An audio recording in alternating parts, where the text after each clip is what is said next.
मुरादाबाद से बड़ी खबर आ रही है। डीसीएम ने ऑटो को टक्कर मारी है। हादसे में ऑटो सवार 3 लोगों की मौत हुई है। 2 यात्री जबकि गंभीर रूप से घायल भी हुए हैं। घायलों को अस्पताल में भर्ती कराया गया है। बागबड़ा थाना क्षेत्र की ये बड़ी घटना आपको बता रहे हैं इस वक्त की, जहां पर ऑटो सवार 3 लोगों की मौत हुई है जबकि 2 यात्री गंभीर रूप से घायल हुए हैं। घायलों को अस्पताल में पहुंचाया गया है। बागबड़ा थाना क्षेत्र में ये दुखद घटना हुई है।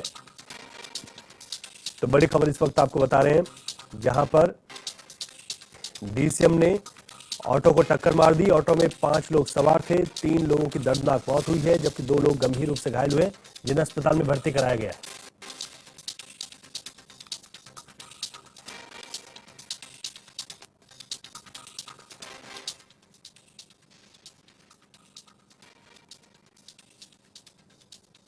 वो डंपा 2 पुलिस वालों ने थाना मझोले वालों ने जो पावड़े का थाना का जो है पुलिस वाले वो 2 वहाँ पे मौजूद थे उस टाइम पर। वो चाहते तो वो रोक भी सकते थे, क्यों वो चरम काटने के लिए रुका है बस। क्या तो क्या पुलिस की लापरवाही रही थी? पुलिस की लापरवाही थी। पुलिस वाले 2 मौजूद थे, इसमें के दरोगा था वहाँ का। जो खत्म हुए 3 बच्चियों और 5 जने थे उस टेम्पो के अंदर। 3 तुरंत मौत हो गई, 2 घायल हैं और पुलिस वाले मौजूद हो गए हैं। मम्मी पापा के दोनों खत्म हो गए और जिसके जो है मेरे भैया भाभी दोनों जो खत्म हुए हैं। और उस टाइम पे अगर वो पुलिस वाले चाहते तो उन्हें इमरजेंसी एकदम भर्ती कराते थाने में, वहाँ पे जाके।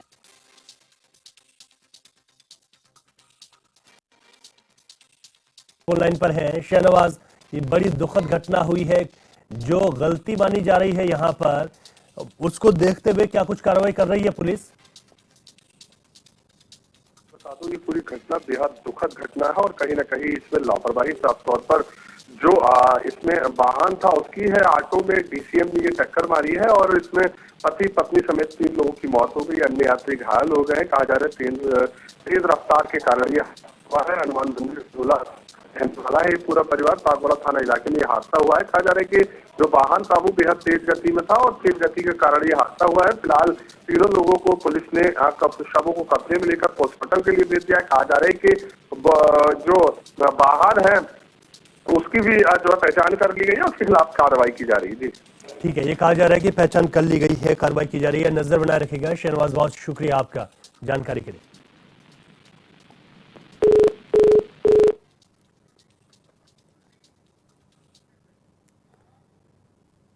कानपुर देहात के एटा के मिरहची क्षेत्र में एक ऑल्टो कार में यूको कार ने पीछे से टक्कर मार दी। हादसे में दोनों कार सवार 10 लोग घायल हो गए। इको कार चालक के अचानक ब्रेक लगने से यह हादसा हुआ है। वहीं सूचना पर पहुंची पुलिस ने सभी घायलों को अस्पताल में भर्ती कराया और आगे की कार्रवाई शुरू कर दी है।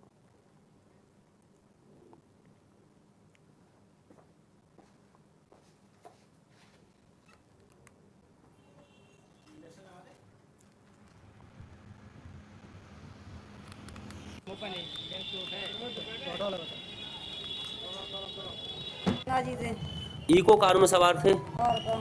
अच्छा, तो ये क्या हुआ है, हादसा कैसे हुआ? हादसा पीछे से हुआ है। अच्छा, पीछे से कोई कार से टकराई, अल्टो कार से। हाँ, तो आप लोग इको में सवार थे, कितने लोग घायल हुए? 4-5। 4 लोग घायल हुए हो। तो कहाँ से, गंगा जी से लौट रहे थे? हाँ, गंगा जी से लौट रहे। वापस लौटते समय हम सोरे से आ रहे थे, शोरों जी से गंगा नहा के। गंगा हाँ हाँ। आ रहे थे हम, और आगे इको गाड़ी जा रही थी, हमारी पीछे जा रही थी। दोनों बराबरी में गाड़ी थी। उसने इको वाले ने आगे एकदम गाड़ी रोक दी, ब्रेक दे दिए, इसलिए पीछे से आपकी टकरा गई। हाँ। उसमें कितने लोग घायल हुए आपके? 6 लोग। 6 लोग। ठीक है, ये दतई गांव थाना में रांची क्षेत्र में पड़ता है, वहाँ हुआ है दतई पर। अच्छा, क्या बजे घटना रही होगी ये? ये अभी आधा घंटा हुआ है। कुशीनगर में अवध एनर्जी शुगर मिल में जमीन अधिग्रहण को लेकर प्रशासन और किसानों में झड़प हो गई। पुलिस ने विरोध करने वाले आधा दर्जन किसानों को हिरासत में लिया और कोतवाली भेज दिया।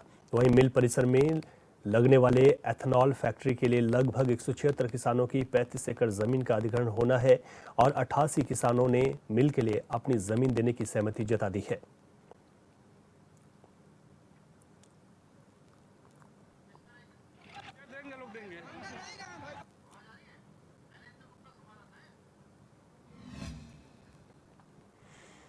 अधिक जानकारी के साथ हमारे संवाददाता शैलेंद्र गुप्ता फोन लाइन पर हमारे साथ हैं। शैलेंद्र, और क्या कुछ जानकारी मिल पा रही है? क्या पुलिस की ओर से वहां पर शांति व्यवस्था बना दी गई है? इस वक्त क्या माहौल है? जी बिल्कुल, बता देना चाहेंगे कि ये शुगर फैक्ट्री है। इसके अंतर्गत जो एथेनॉल का जो है फैक्ट्री लगना है, इसके लिए भूमि अधिग्रहण का जो है काम होना है, जिसमें किसानों के जो है भूमि अधिग्रहण थी।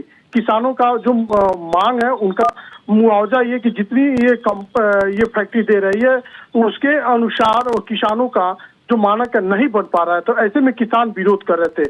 तो पुलिस और साथ ही प्रशासनिक अधिकारी जो है मौके पे पहुंचकर उसको जो अधिग्रहण करने का जो काम चल रहा था, किसानों ने विरोध किया। ऐसे में जब पुलिस जो है सख्ती बरती है तो सभी किसान जो है वहां से हट गए हैं और अपने मांगों को लेके जो है तैयार है। जी ठीक है, आप कह रहे हैं शैलेंद्र कि इस वक्त किसान वहां से हट गए हैं, आप नजर बनाए रखिएगा। फिलहाल जानकारी के लिए शुक्रिया आपका। आगरा के पिनाहट ब्लॉक क्षेत्र में चंबल नहर के माइनरों का जल शक्ति मंत्री स्वतंत्र देव सिंह ने औचक निरीक्षण किया। वहीं मंत्री ने मौके पर मौजूद विभाग के अधिकारियों को जरूरी दिशा निर्देश दिए हैं। मंत्री ने किसानों से बातचीत कर उनके खेती से संबंधित समस्याओं की भी जानकारी दी। साथ ही किसानों ने जल शक्ति मंत्री को खाद की समस्या से भी अवगत कराया है।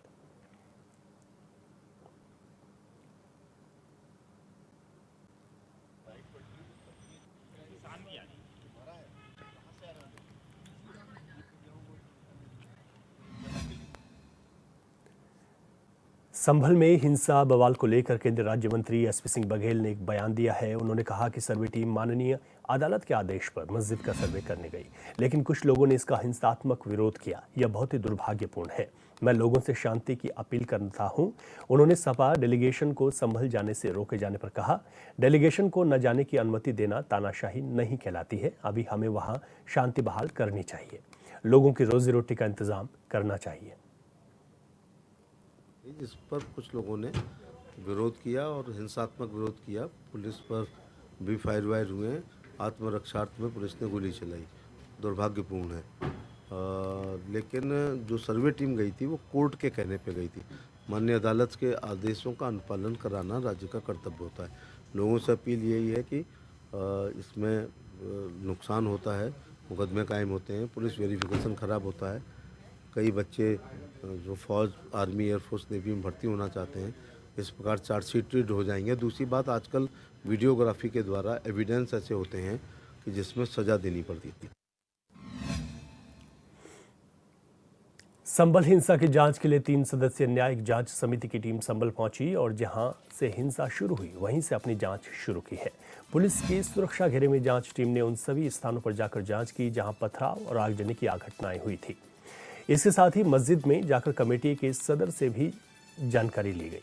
वहीं मुरादाबाद मंडल के आयुक्त अजय कुमार सिंह ने बताया कि टीम ने हिंसाग्रस्त इलाके का दौरा किया, लेकिन टीम फिर दोबारा संभल आएगी। उन्होंने कहा कि संभल के हालात धीरे धीरे सामान्य हो रहे हैं, सभी चीजों पर निगरानी रखी जा रही है।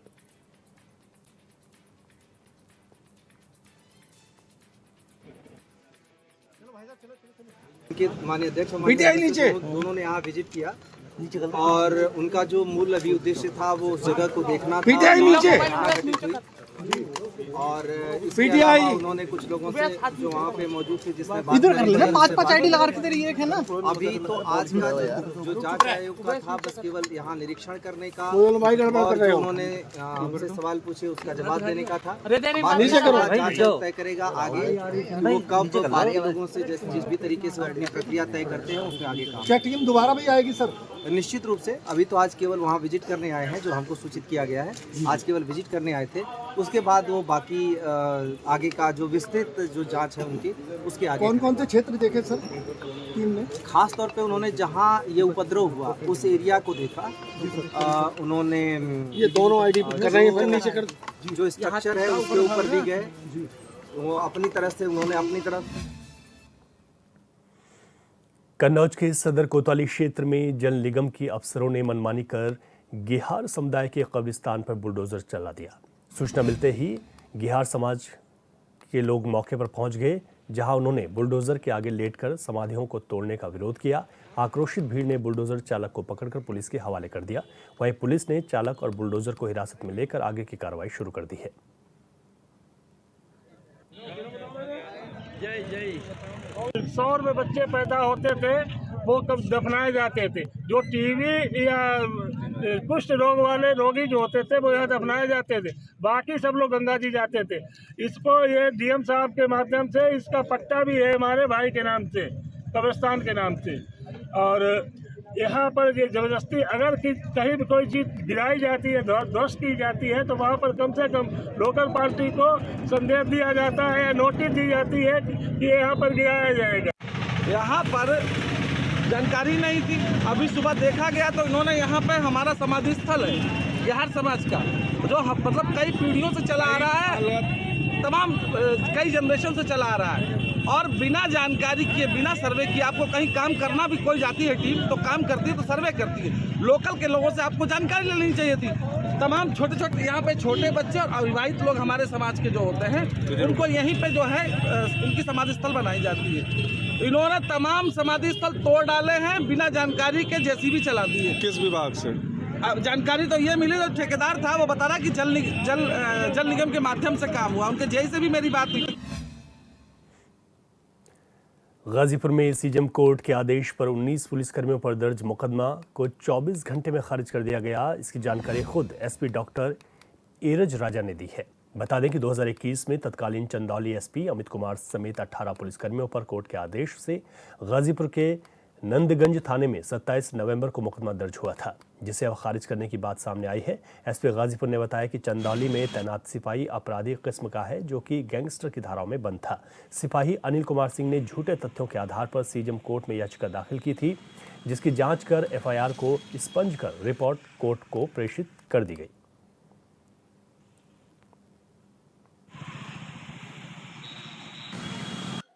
एक मुकदमा नंदगंज थाने में पंजीकृत हुआ था, जो कि सीजेएम कोर्ट के द्वारा आदेश हुआ था पंजीकृत करने के लिए। एक हेड कांस्टेबल जो कि चंदौली में नियुक्त था, उसके द्वारा ये मुकदमा पंजीकृत करवाया गया था। तो इस मुकदमे को तत्काल प्रभाव से एक्सपंज कर दिया गया है एवं माननीय न्यायालय में इसके संबंध में रिपोर्ट भी प्रेषित की गई है, क्योंकि इसमें पर्याप्त साक्ष्य हम लोगों के द्वारा जुटाए गए थे और ये चीजें रही कि इस तरह की कोई भी घटना किसी प्रकार की यहाँ पर कोई कारित नहीं हुई और ना ही कारित होना पाया गया। तो इस कारण से इस मुकदमे को तत्काल प्रभाव से एक्सपंज कर दिया गया है। जो इस मुकदमे का जो वादी था अनिल, इसके विरुद्ध पूर्व के भी कई मुकदमे पंजीकृत हैं और ये बर्खास्तगी के ड्यूरेशन में इस पर यह मुकदमा चंदौली में पंजीकृत हुआ था, जिसमें गैंगस्टर भी बना था और ये गैंगस्टर में भी निरुद्ध होकर काफी समय जेल में रहा था। और इसके द्वारा तथ्यों को छुपाते हुए गलत तथ्यों के आधार पर एक मुकदमा सीजेएम कोर्ट में के माध्यम से इसने दर्ज करवाया था, जिसको कि खारिज किया गया है। सहारनपुर के सरसावा की नेशनल आईटीआई के प्रांगण में स्वामी विवेकानंद युवा सशक्तिकरण योजना के तहत टैबलेट वितरण कार्यक्रम का आयोजन किया गया। कार्यक्रम में मुख्य अतिथि के रूप में बीजेपी जिला महामंत्री वीरेंद्र पुंडीर ने 77 छात्र छात्राओं को सरकार की ओर से टैबलेट वितरित किए। उन्होंने कहा कि सभी इस सरकार की योजना का लाभ उठाते हुए टैबलेट का सदुपयोग करें और ऑनलाइन क्लास समेत अन्य प्लेटफॉर्म के जरिए संबंधित कार्य की जानकारी लेते हुए इसका लाभ उठाएं। उन्होंने कहा कि सरकार चाहती है कि ग्रामीण क्षेत्र का बच्चा भी इंटरनेट के जरिए जुड़कर तमाम शिक्षाएं ले सके।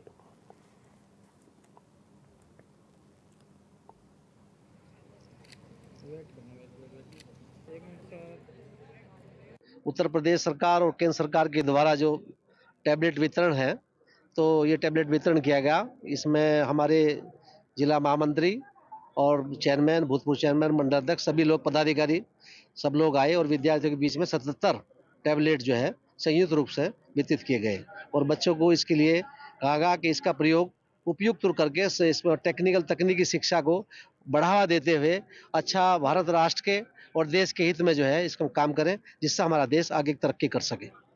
केंद्र सरकार द्वारा कौशल विकास योजना के अंतर्गत आज नेशनल आईटीआई जो राजेंद्र चौहान जी जिसके प्रधानाचार्य हैं, उन्होंने टैबलेट वितरण का कार्यक्रम किया था। उस वितरण कार्यक्रम में अपना आना हुआ है और ताकि जो ये छात्र हैं ये उस टैबलेट के माध्यम से अपने आप को और दक्ष करें और भारत के विकास में अपना योगदान करें। कितने टैबलेट वितरित?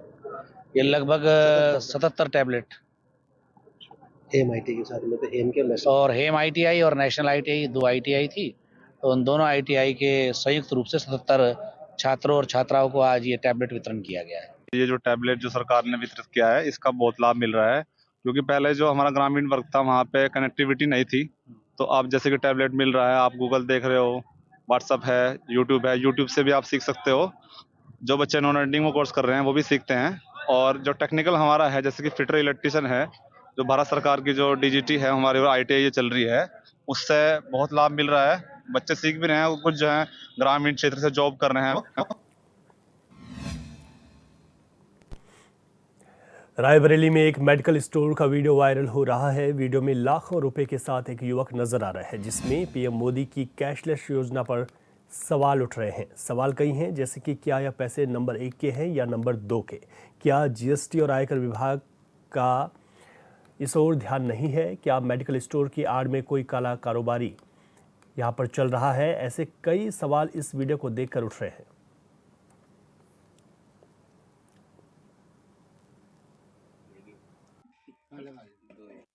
एक वीडियो संज्ञान में आया है जो कि शहर के किसी जो है दवा व्यापारी का बताया जा रहा है। वीडियो में व्यापारी के द्वारा कुछ पैसों को जो है बक्सों में रखा जा रहा है। वीडियो को संज्ञान में ले लिया गया है और आयकर विभाग और GST विभाग से समन्वय करके वीडियो की जांच कराई जाएगी और जो भी संबंधित तथ्य सामने आएंगे उसके अनुसार अग्रिम विधिक कार्रवाई कराई जाएगी। हमीरपुर में जिला अस्पताल के इमरजेंसी वार्ड में तैनात स्वास्थ्यकर्मियों की लापरवाही सामने आई। कर्मियों ने इंजेक्शन लगाने के बाद युवती के शरीर पर नीडल छोड़ दिया। युवती ने ज्यादा दर्द होने की जानकारी परिजनों को दी। परिजनों ने देखा कि उसके शरीर पर इंजेक्शन का नीडल चुभी हुई है। नीडल निकालने के बाद युवती की हालत बिगड़ने पर परिजन दोबारा जिला अस्पताल लेकर गए, लेकिन कर्मियों ने लापरवाही से साफ इनकार कर दिया है।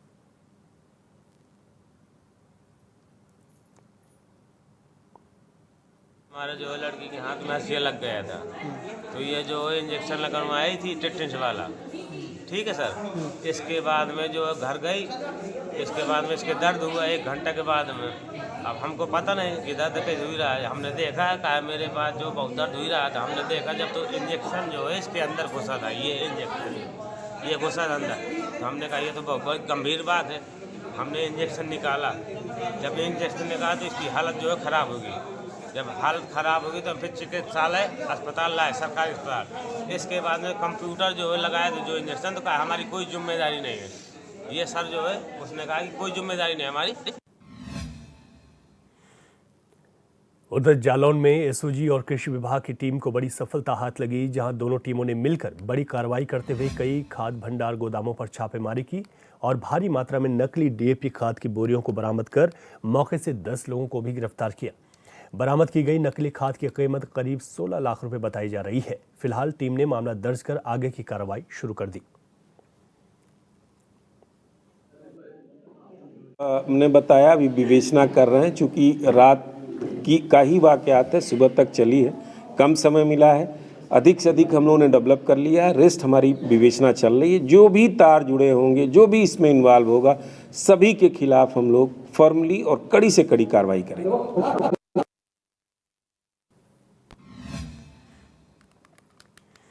तो हमने आपको बताया कि कैसे करीब 16 लाख रुपए कीमत की नकली खाद यहाँ पर पकड़ी गई और इन गोदामों को सील कर दिया गया। कई इलाकों में एक साथ ही छापेमारी की गई। आगे बढ़ते कानपुर के प्रेस क्लब में भारतीय किसान मजदूर और नौजवान संयुक्त संघ ने एक प्रेस कॉन्फ्रेंस की। इस दौरान संगठन के अध्यक्ष अनिल कुमार अग्रवाल ने उत्तर प्रदेश सरकार से बेरोजगार युवाओं के लिए रोजगार की व्यवस्था और पेंशनरों के लिए पुरानी पेंशन जैसे मुद्दों को लेकर मांग की। उन्होंने कानपुर की NTC और BIC की बंद पड़ी मिलों की जमीनों पर फिर से उद्योग लगाए जाने और रोजगार पूरक योजनाएं लाकर युवाओं को रोजगार दिलाने की मांग की। उन्होंने कहा कि संगठन उम्मीद करता है कि सरकार उनकी मांगों पर कोई न कोई ठोस फैसला जल्द लेगा।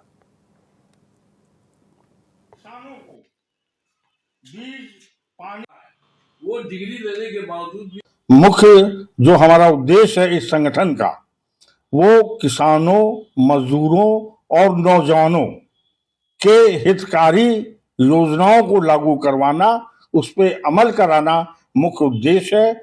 और हमने वृहद सर्वे किया है तो हमने ये पाया है कि यहाँ पर नौजवान आज दुखी है, परेशान है, क्योंकि उसके पास रोजगार नहीं है।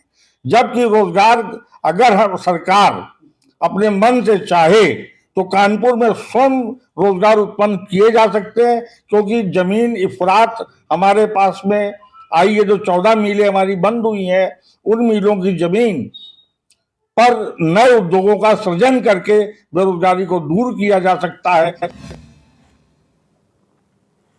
फतेहपुर में बुजुर्गों की सुरक्षा और समस्या के निस्तारण के लिए पुलिस की सवेरा योजना बुजुर्गों के जीवन में उजाला भरने का काम कर रही है। बता दें कि वरिष्ठ नागरिकों को अब पुलिस की मदद के लिए थाने चौकी के चक्कर नहीं काटने पड़ेंगे, बल्कि पुलिस अब घर बैठे ही उनकी मदद करेगी। इस सवेरा योजना के तहत कोई भी बुजुर्ग घर बैठे डायल 112 पर कॉल कर अपना पंजीकरण करवा सकते हैं। वहीं फतेहपुर जिले में अब तक करीब 65,000 सीनियर सिटीजन सवेरा में अपना पंजीकरण करवा चुके हैं।